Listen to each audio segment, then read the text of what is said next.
mpira ilivyokuwa inatakiwa kuchezwa. Kwa hiyo imechangia kwa kiasi kikubwa kupoteza. Ilikuwa nacheza pungufu kipindi karibu cha nzima cha pili, lakini pungufu mchezaji mmoja, lakini naye tukaweza kufunga goli la pili, lakini wakakataa.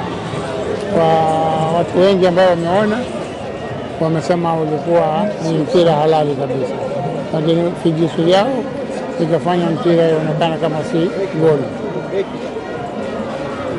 Kwa hiyo nasema tu hatukutegemea kuchukua kikombe. Mpango wetu ilikuwa kufika nusu finali, tukavuka nusu finali, lakini binadamu anakuwaga na tamaa, akifika nusu anataka nzima.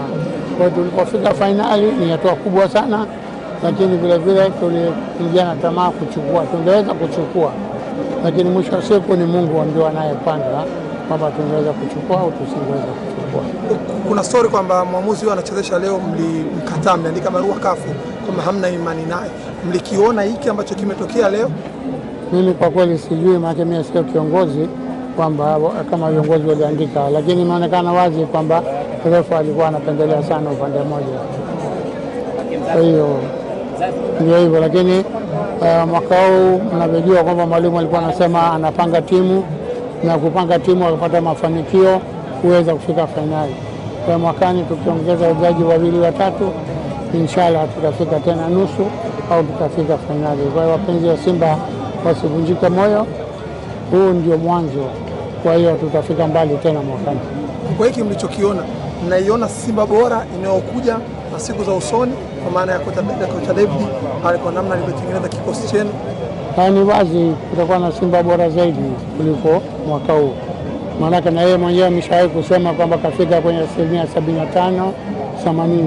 Sasa ikifika 100 obviously itakuwa na timu bora. Na kulikuwa na wachezaji wengine ambao ni mara ya kwanza kucheza mechi za kimataifa, wakina Kagoma na Hamza. Kwa hiyo wamepata experience, kwa mwakani wataweza kucheza vizuri zaidi. Mzee Dewji, la mwisho, kweli mwaka tutamwona Faisal Salum kwenye jezi nyekundu? Inshallah Mungu akijalia. Inshallah Mungu akijalia. Faisal atakuwa mnyama. Ndio. Kila kitu kimeenda sawa. Ndio. Ni mkataba muda gani?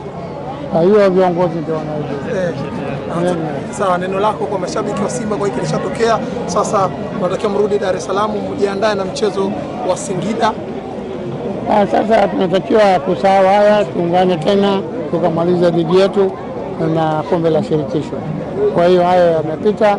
Naomba wapenzi wa Simba wajione fahari, wajione wanaume, tumetolewa kiume na kila mtu kashuhudia. Kwa hiyo waendelee kufurahia timu yao. Shukrani. Asante.